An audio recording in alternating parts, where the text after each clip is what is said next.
Let us start our lecture today on soil dynamics in module 3 of wave propagation. In the previous lecture, we have seen what are the characteristics of secondary wave and what is called Gutenberg discontinuity and what is the shadow zone for secondary wave inside the earth. And then if any earthquake occurs at earthquake epicenter and waves are traveling through all around through the inner of the earth, then we have seen at different stations P wave and S wave can arrive. In some station none of the waves are arriving, that is the complete shadow zone for both P and S wave, and in some of the zone only P wave arrives, not the S wave, due to this portion of the core which is liquid in nature. Then we have seen surface waves which are traveling only within the earth crust and on the surface media. Then among the surface wave we have seen the characteristics of Rayleigh wave. The typical velocity of Rayleigh wave is about 0.9 times of shear wave velocity, and the behavior also we have seen. Then another type of surface wave is Love wave. The wave velocity for Love wave is again lesser than secondary wave or shear wave, but it is higher than the Rayleigh wave. Then how to locate earthquake's epicenter? We have seen different methods, because in the seismogram where all the waves are arriving, we have seen that first P wave will arrive, then is followed by S wave. There will be sufficient time lag between the arrival time of this P wave and S wave, and then all the surface waves will arrive. That is first the Love wave and followed by Rayleigh wave. From the time difference of this arrival of P and S wave, we have seen how the distance can be computed from the epicenter for different seismogram stations, and using this travel time curve method, if the velocity of this P wave and S wave are not known in the earth crust, we can find out the tentative distances for the epicenter from those stations. Then using those concept, we can plot it by using the 3 circle method for different seismological stations, and where those circles are meeting, that is the point of earthquake epicenter. So, with that we have come to the end of the module 3, and now let us start with our next module, going to our module 4, which is dynamic soil properties. Now, to start the dynamic soil properties, let me give some background information, or let us brush up some memories about how to represent the stresses in a soil element through Morse circle, which is known to all of us from our undergraduate studies.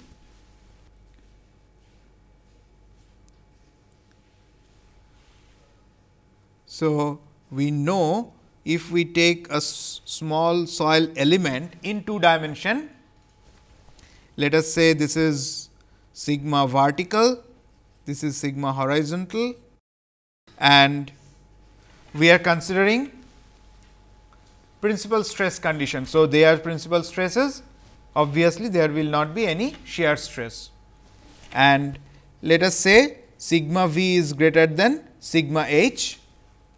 Now, how to draw this in terms of Morse circle? That we know, this is x axis normal stress, y axis shear stress, and these are compressive stresses we are considering as positive. So, sigma v is greater than sigma h, and these are principal stresses. This is the value of sigma v, this is the value of sigma h.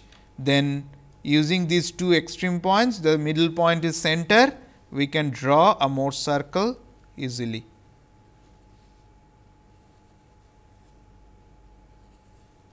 Like that. So, this is the Morse circle. Now, what is the pole of this circle? How to obtain the pole of a Morse circle? Pole is nothing but, let us look at this face where it acts, the horizontal sigma h is acting on a plane which is vertical. So, sigma h is acting on a vertical plane. Let us draw a vertical plane for sigma h, and sigma v is acting on an horizontal plane. So, sigma v is acting on the horizontal plane. Where these two planes meet each other, the junction point is nothing but the pole of Morse circle. So, P, this junction of these two planes where they meet together, that is nothing but pole of the Morse circle. Why pole is so important? Because suppose if we want to know the stress condition at any inclined plane, what are the stresses? So, obviously, that will not be a principal stress, that their normal stress and shear stress both will be present at an angle, say theta with respect to this direction. What does it mean? Pole is that point from which we should draw an inclined line theta, where it intersects the Morse circle. That value of sigma and tau will give us the normal and shear stress at that inclined plane theta. So, that is the use of pole. Why pole is so important? This is the reason, that graphically in a very easy way using Morse circle in 2 dimension. So, 2D Morse circle, we can obtain the stresses on a soil element very easily at any inclination. Suppose we have another soil element which is not of principal stress condition. So, we have shear stresses also, let us say this is sigma 1, sigma 2 and tau is the shear stress, sigma 1, sigma 2 tau, and let us say sigma 1 is greater than sigma 2. If we want to draw this in a form of Morse circle, this is sigma, this is tau. So, sigma 1 greater than sigma 2, and the convention we can consider anti-clockwise moment is positive. So, this one on the face where sigma 1 is acting, this is tau is creating a clockwise moment about the center of the soil element. That means that tau is negative, right. So, the point will be sigma 1 up to here, then here. So, this is the point with value sigma 1 tau as per our convention, as I said, and sigma 2 and this tau is creating anti-clockwise moment. So, this will be positive. So, this is our sigma 2. So, this point will be sigma 2 tau. Now, to draw the Morse circle, we know just simply we join them by a straight line. This will be the center of the circle and this one is the radius.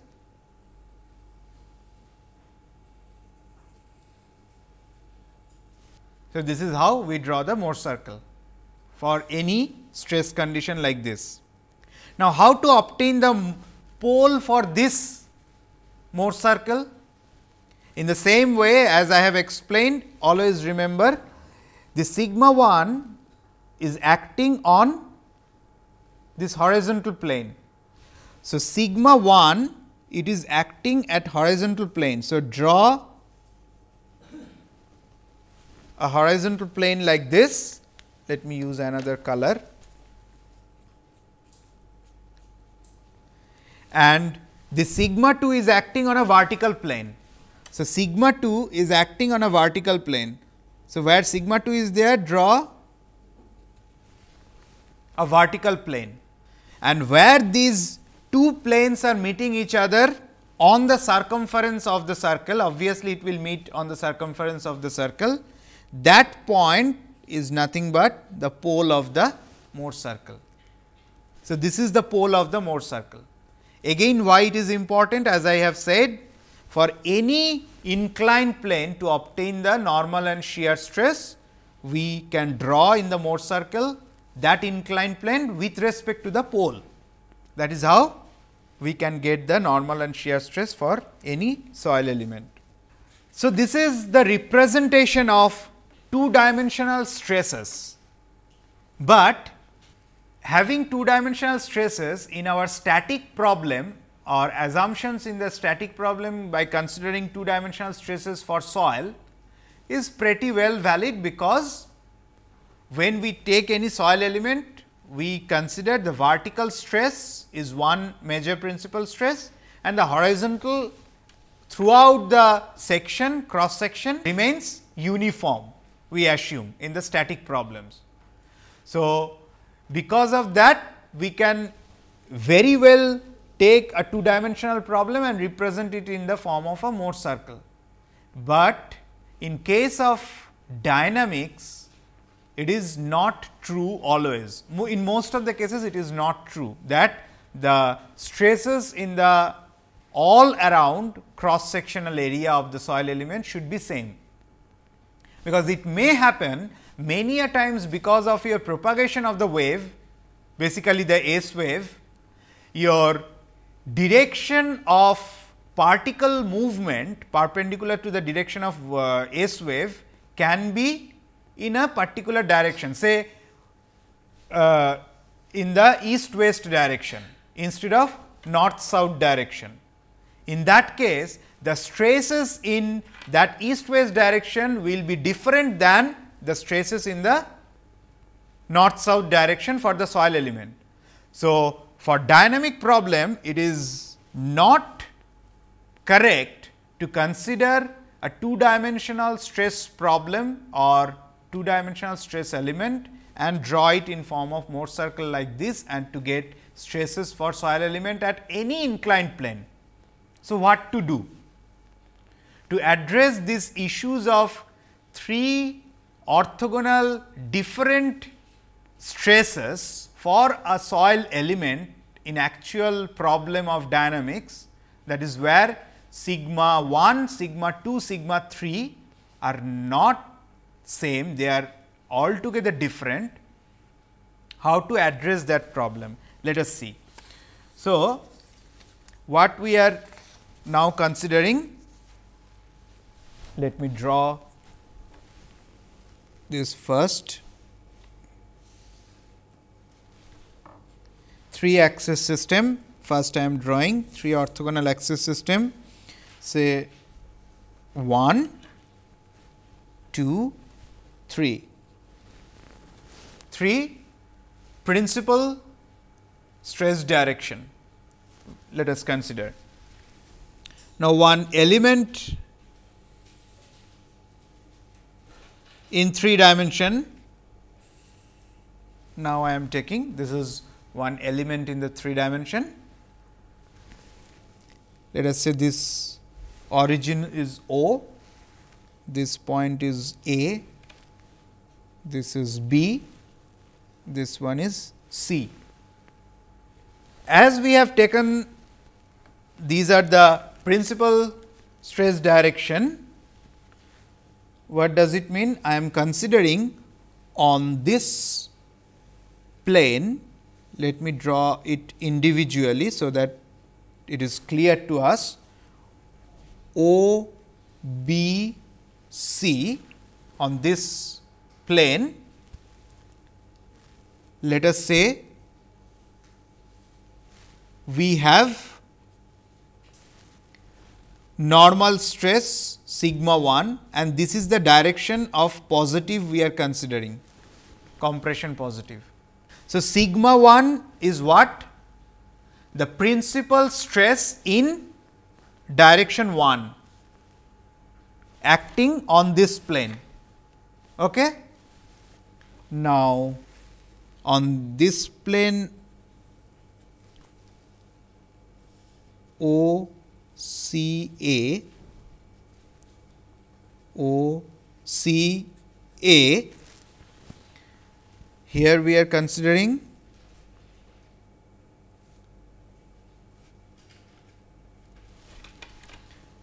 sigma 2 as the principal stress in the direction of 2, and on this plane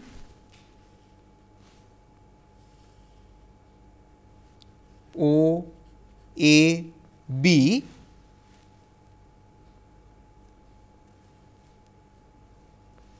let us say this is sigma 3, this is the positive direction. So, these are the three principal stresses acting on the soil element, and let us say sigma 1 is greater than sigma 2 is greater than sigma 3. So, what we call them? This is major principal stress sigma 1, sigma 3 the lowest one is minor principal stress, and sigma 2 is called intermediate principal stress. Now, if I want to find out the normal and shear stresses on any inclined plane with respect to these three orthogonal axes, how we can determine that? So, let us say on this plane, that is the plane ABC. Can you see this? ABC. On this plane, any inclined plane, I want to find out how much is normal stress, how much is shear stress. Shear stress say tau n and normal stress say n, where n is the nth plane. I am considering this inclined plane. So, on this inclined plane, how much normal and shear stresses are acting, we want to find out. And inclination of this plane on which we want to find out the normal and shear stress, this arbitrary plane, nth plane, is such that its angle with respect to axis 1 is say given by theta with respect to nth plane, and axis 1 is given by like this. The another angle it makes with axis 2 is given by say theta n with respect to axis 2 and theta with respect to n axis 3. So, these are the three angles made by this plane nth plane with respect to axis 1, axis 2 and axis 3. So, what we can write from this, we can write down the triangle OBC. Let us keep the figure here. So, it will be easy for us to follow.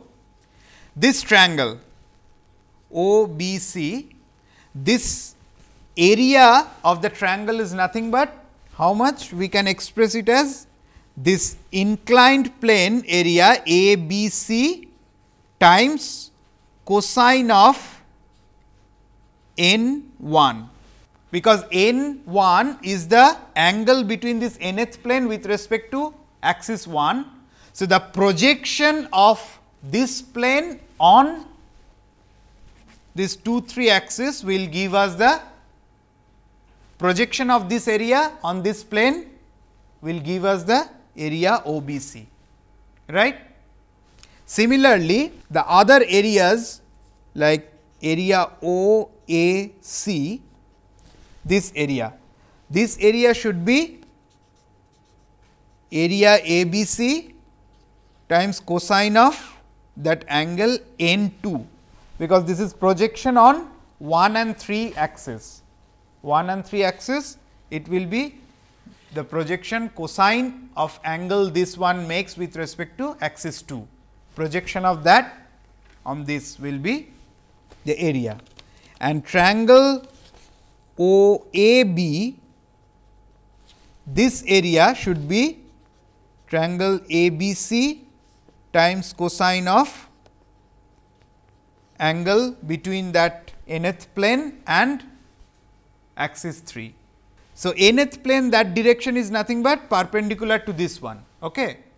So, that axis nth axis. n with respect to 1, n with respect to 2, n with respect to 3.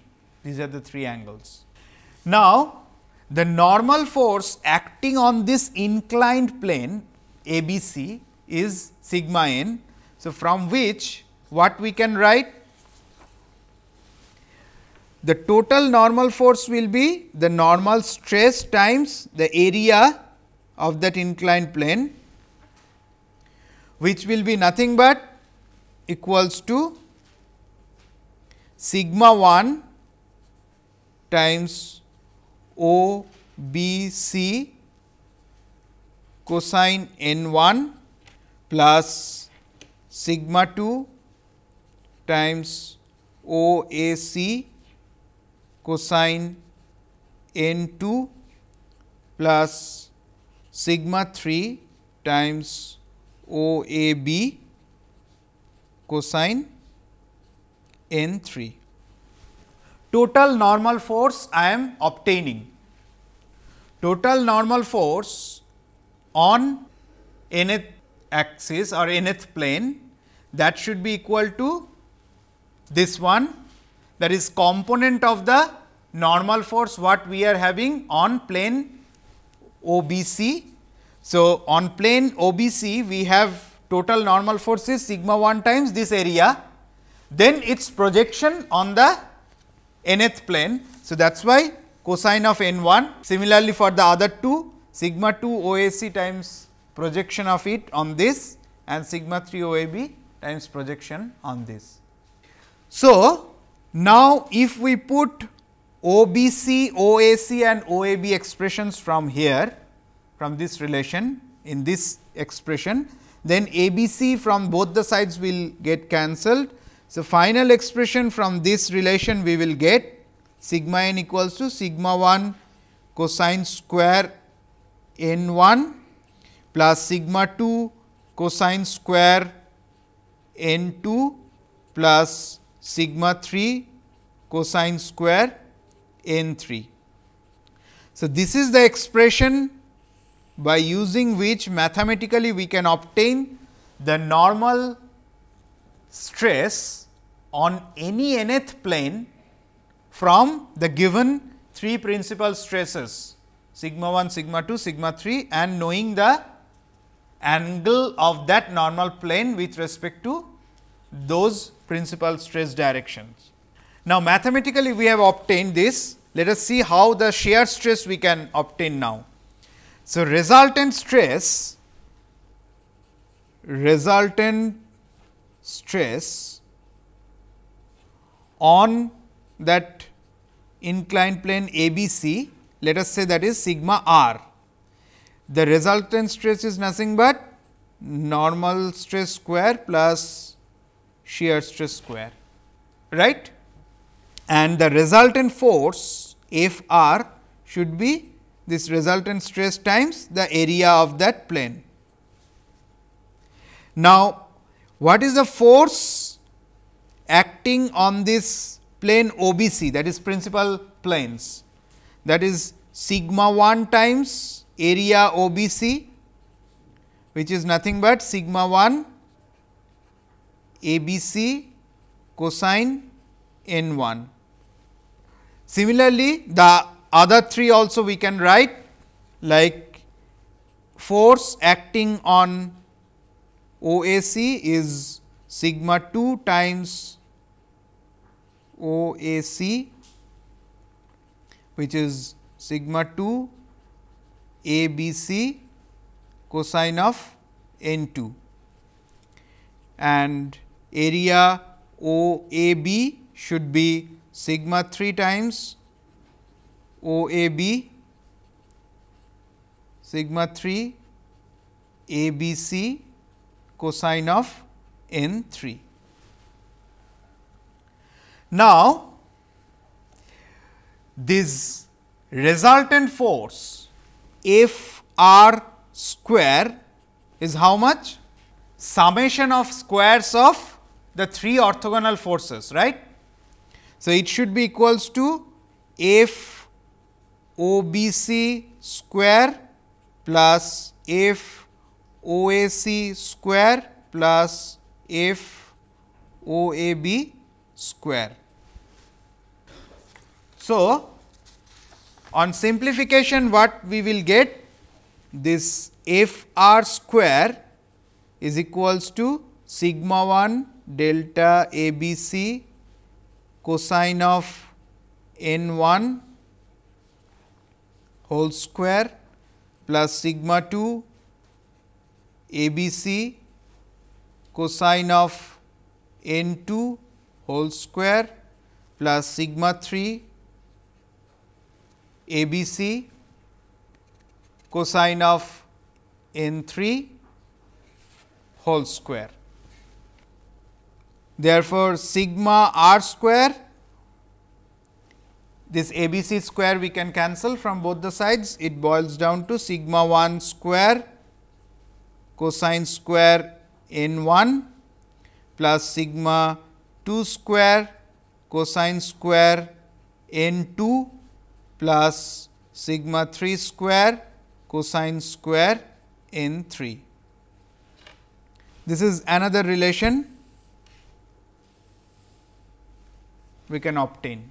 So, two relations we got, we need three relations to draw Mohr circle, because we have to obtain the three center of the circles.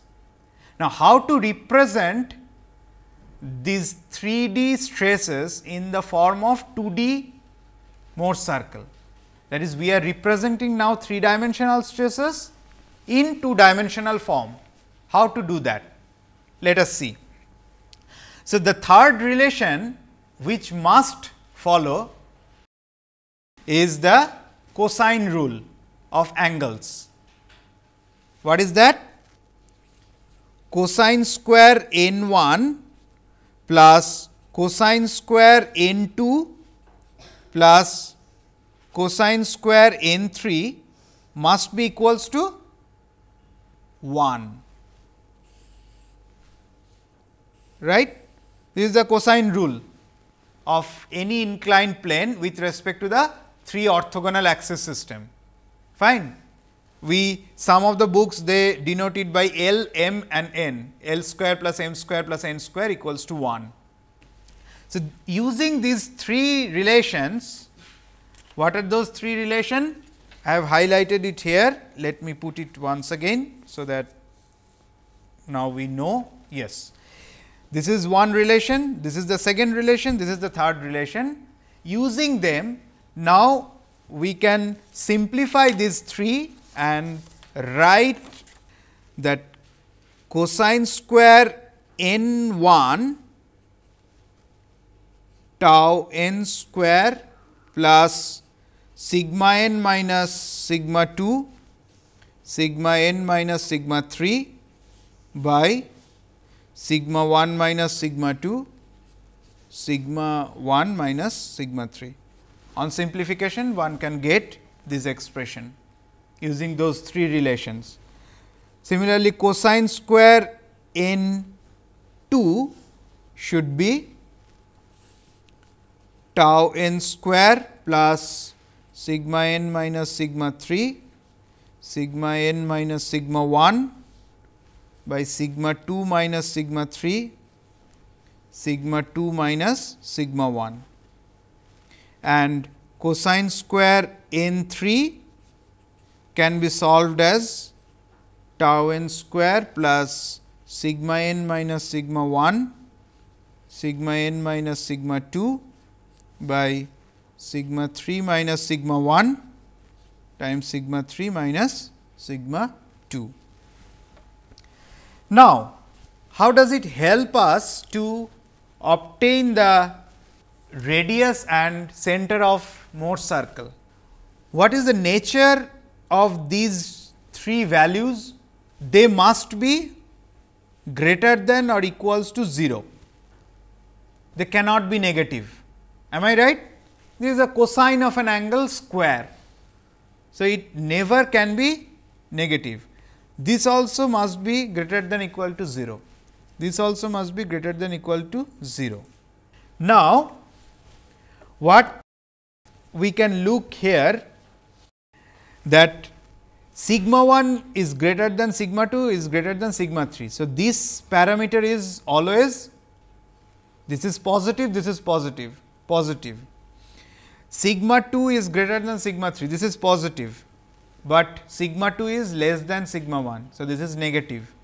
So, this product is negative. Okay. So, to obtain this as positive, this also must be negative. Whereas, this one sigma 3 minus sigma 1 will be negative, sigma 3 minus sigma 2 will also be negative, but product will be positive. So, no problem, we will get a positive. What does it mean? If we simplify these expressions further, it can be written in this form: tau n square plus sigma n minus sigma 2 plus sigma 3 by 2 whole square should be greater than or equals to sigma 2 minus sigma 3 by 2 whole square. The second relationship gives us tau n square plus sigma n minus sigma 1 plus sigma 3 by 2 whole square should be less than equals to sigma 1 minus sigma 3 by 2 whole square. And the third relationship will give us tau n square plus sigma n minus sigma 1 plus sigma 2 by 2 whole square should be greater than equals to sigma 1 minus sigma 2 by 2 whole square.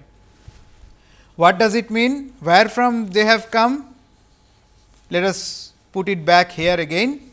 From this relation, as I said, this is always positive. It will give us this one.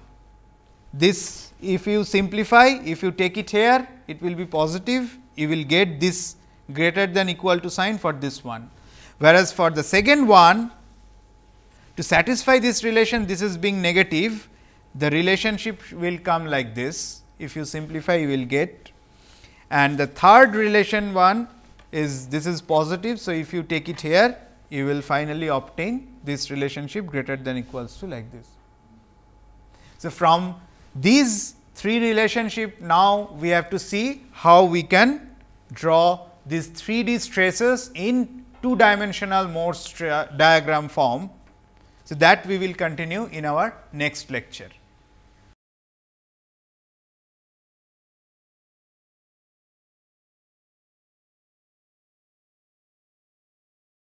Now, coming to the 3-dimensional stresses in soil element, we have seen this in the previous lecture, that the 3-dimensional soil element is, we have represented like this with 3 directional principal stresses, sigma 1, sigma 2 and sigma 3, major principal stress, intermediate principal stress and minor principal stress, and the corresponding direction cosines with respect to any plane, nth plane with respect to those principal stress directions we have seen, and from which we had derived the expressions for angle of this cosine square of that nth plane with respect to principal stress direction 1, 2 and 3 to satisfy these conditions, from which finally we got the expressions like this, where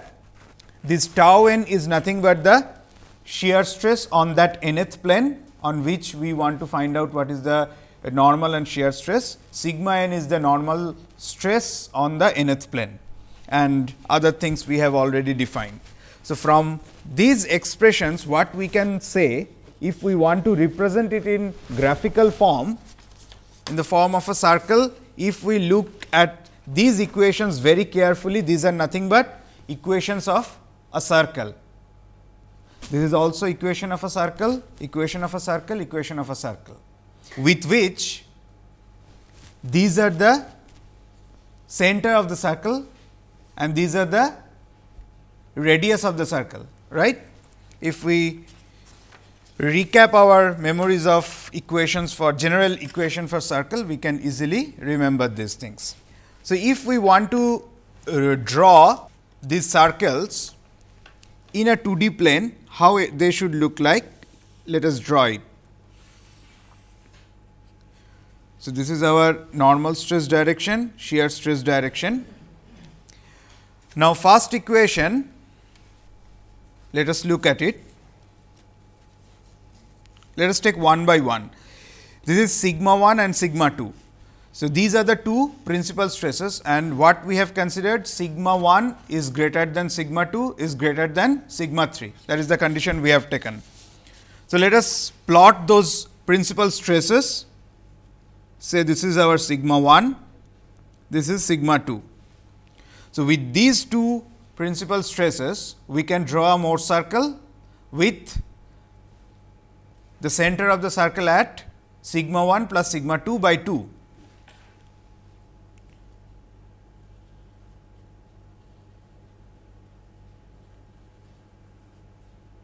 So, this is one Mohr circle, which is satisfying this equation. Let us look at here. This is the center of the circle, sigma 1 plus sigma 2 by 2, and this is the radius of the circle, sigma 1 minus sigma 2 by 2. That is what we have drawn. Then let us plot another principal stress, which is, let us say, sigma 3. Say this point is sigma 3. Our order we have seen, sigma 1 is greater than sigma 2, sigma 2 is greater than sigma 3. Now, with these 2 points, sigma 2 and sigma 3, we can draw another circle, another Mohr circle. So, for this circle, what is the center? That is sigma 2 plus sigma 3 by 2, and the radius is sigma 2 minus sigma 3 by 2, which is nothing but coming from this first equation. Now, we can draw another Mohr circle by considering this two principal stresses, sigma 1 and sigma 3, and the center of which will be sigma 1 plus sigma 3 by 2, and the radius will be sigma 1 minus sigma 3 by 2. So, the third circle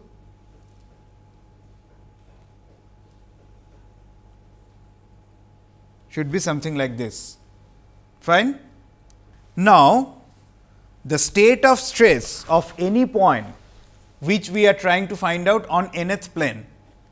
So, that point, if we want to put on this Mohr circle graphically, where it should come? That point must lie in this zone. So, it must be somewhere here. So, let me shade the area first, then I will explain why. The state of stress on any plane, any nth plane must lie on this shaded area, not anywhere else. Why? If we look back to our equations of this circle, so what does it mean? The state of stress on that nth plane from this equation between sigma 2 and sigma 3, that is the Mohr circle between sigma 2 and sigma 3, whatever the circle we have drawn, the state of stress, that point must be outside or maximum on the periphery of this circle or circumference of the circle. That is what this inequality signs denotes, right. Equal sign shows that point can lie on the circumference of the circle.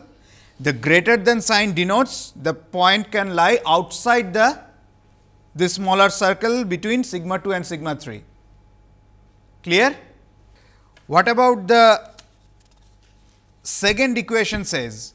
Second equation gives us that the point must lie within the circle of sigma 1 and sigma 3 with a maximum boundary condition of equality sign, where the point can lie on this circumference of the circle. So, when the equality sign holds, at that time the point will be somewhere on this circumference of the circle. Otherwise, always it must be within this circle of between sigma 1 and sigma 3. What is the criteria we are getting from the third equation? That the point on that nth plane, again they must be within the circle, the point on nth plane must be outside the circle between sigma 1 and sigma 2. The equality sign again says that it can lie maximum on this circumference of the circle, otherwise the greater than sign denotes it should be outside or at this point. So, from these three equations, what the graphical representation of the 3-dimensional stresses are in a soil element, this is the graphical representation in 2 dimension, means 3-dimensional stresses we are representing in 2 dimension using this concept of Mohr circle, where any state of stress must lie in this shaded zone, not in any other areas. And obviously, if you find out the values of sigma and tau for that point, you will get your normal stress and shear stress for any nth plane. Fine. So, this is the way graphically we can find out the state of stress on any nth plane for a case of 3-dimensional soil element. Okay. So, let us look at the slide here, that is what it is given, Mohr circle representation of 3-dimensional stresses. Now, when we are talking about the determination of dynamic soil properties, as we know, similar to our static determination of static soil properties, we can broadly classify the tests in 2 categories. One is field test or in situ test, another one can be laboratory test. Okay. So, among field test for the determination of dynamic soil properties, we can again subclassify them into 2 categories. One is called direct test, another is called indirect test. What are the different direct tests? One is seismic reflection test, another one is seismic refraction test, another one is spectral analysis of surface wave test, which is in short called SASW. If you look at here, spectral this S, analysis A, surface S, W. So, SASW test, and a modified version of this SASW test are also available nowadays, that is called MASW. What is MASW? The same spectral analysis of surface wave, in that case it is multi-channel. So, that is why MASW, but the methodology of the testing and principle everything remains same, only difference is instead of a single channel we use multi-channel. So, that is why MASW also you can note down with this. Then another direct test is called seismic cross hole test, and another one is called seismic downhole or uphole test. So, these are the different types of direct field test for determination of dynamic soil properties. And what are the common indirect test? Like SPT, that is standard penetration test, cone penetration test or CPT, Baker penetration test BPT, etc., Venn shear test, etc., etc. As you know, these are the common test field test for static condition also. So, to determine the static soil properties, these are the tests. So, that is why we have mentioned here or classified it under the category of indirect test, because these static field test also helps us to correlate with the some of the dynamic soil properties. So, as we progress in the lecture, we will see how the correlations holds good for determination of dynamic soil properties from these static tests.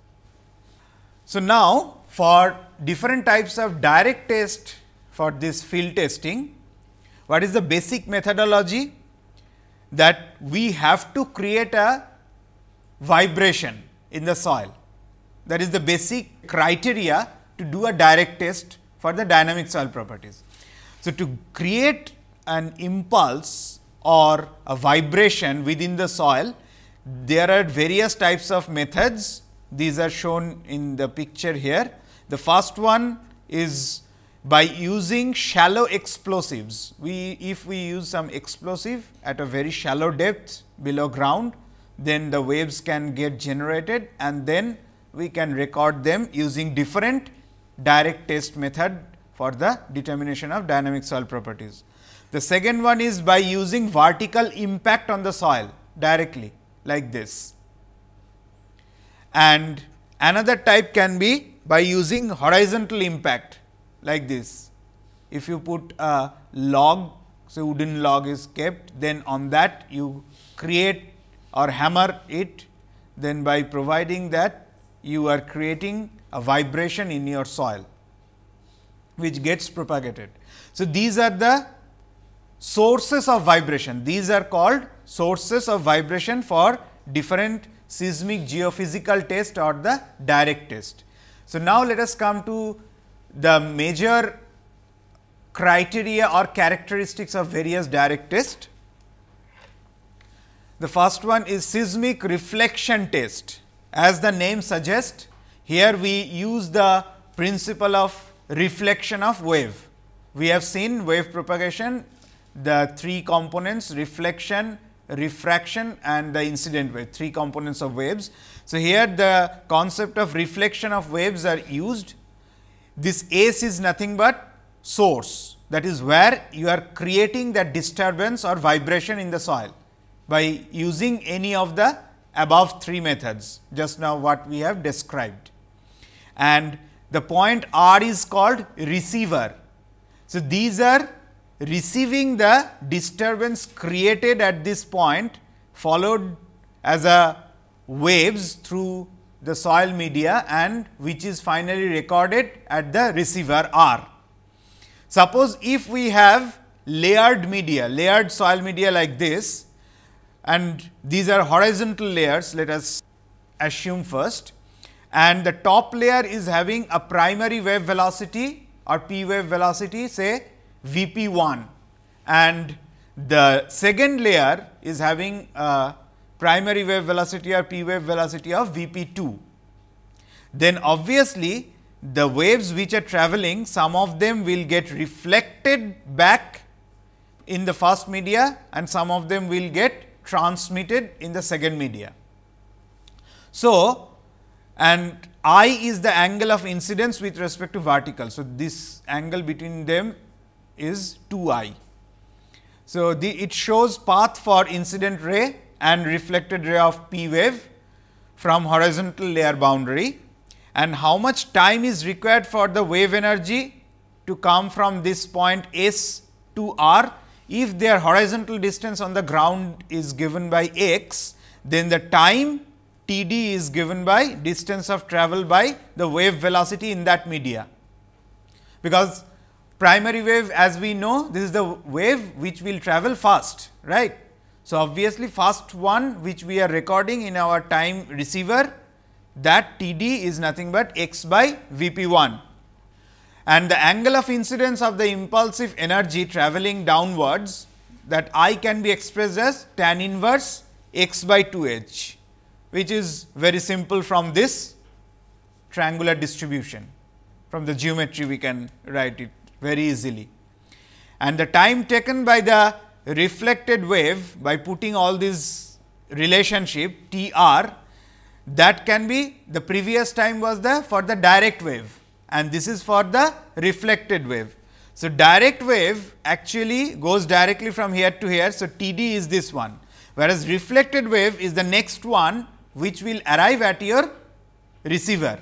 So, that time T r will be something different from T d, that will not be same. So, you can easily compute from the geometry of the figure what was shown. This is the expression for distance of travel by wave velocity, that is reflected wave time taken. If you plot that time versus the distance relationship, obviously, the direct wave will be a complete linear distribution with respect to time versus x, right. Whereas, the reflected wave, it will depend on your thickness of the media and of course, the wave velocity within that media. So, it will take a shape like this with an intercept on the t axis like this. So, the thickness of the upper layer can be computed if you simplify this expression and put it in terms of h, you will get the expression in terms of h like this, in terms of time taken by the reflected wave and the primary wave velocity in the first media and the x distance between the source and the receiver. Now, suppose if we do not have the horizontal layers, so nice horizontal layers, but we have inclined boundaries or irregular boundaries, then how we can measure the thickness of a particular layer and of course, the VP1, either of these two. In the previous case, in the time travel variation for direct and reflected wave, we can measure the Vp from the slope of the curve. That is direct wave and reflected wave, when the slope of the two curves are matching, that is the slope which will give us the value of Vp. And then using that, this value is known to you, this value is known to you, you can compute the thickness of the upper layer. But if the layers are not horizontal, but inclined like this, what will happen? So, this is the layout for the source and receiver for that seismic reflection test with inclined layer boundary. In this case, suppose this is the source point and A and B are the two receivers at the both the sides of the source at a distance of x A and x B on the ground surface, horizontal distances. And alpha is the inclination of this layer with respect to horizontal, and Vp1 is the primary wave velocity of this top layer. Then this Vp1, if we talk about the direct wave, that will be equals to this distance by time taken for the direct wave to arrive at station A and the time taken to arrive at station B. They must be equal to Vp1, they must equate each other, right. And if receiver A is placed at the source, then x A is 0, and then the equation sin alpha, this expression for alpha can be expressed like this, which on simplification will give us this expression. In this case also, we can plot the travel time curve, that is time versus distance for two cases, and at one place they will meet each other. That is, you plot the time for receiver A at left hand side of the y axis and for receiver B on right hand side of the y axis, then start drawing the t versus x plot. At the junction of them, the slope of the curves will give you the value of Vp, from which you can find out the alpha inclination of the layer. So, with this we have come to the end of today's lecture. We will continue our lecture in the next class.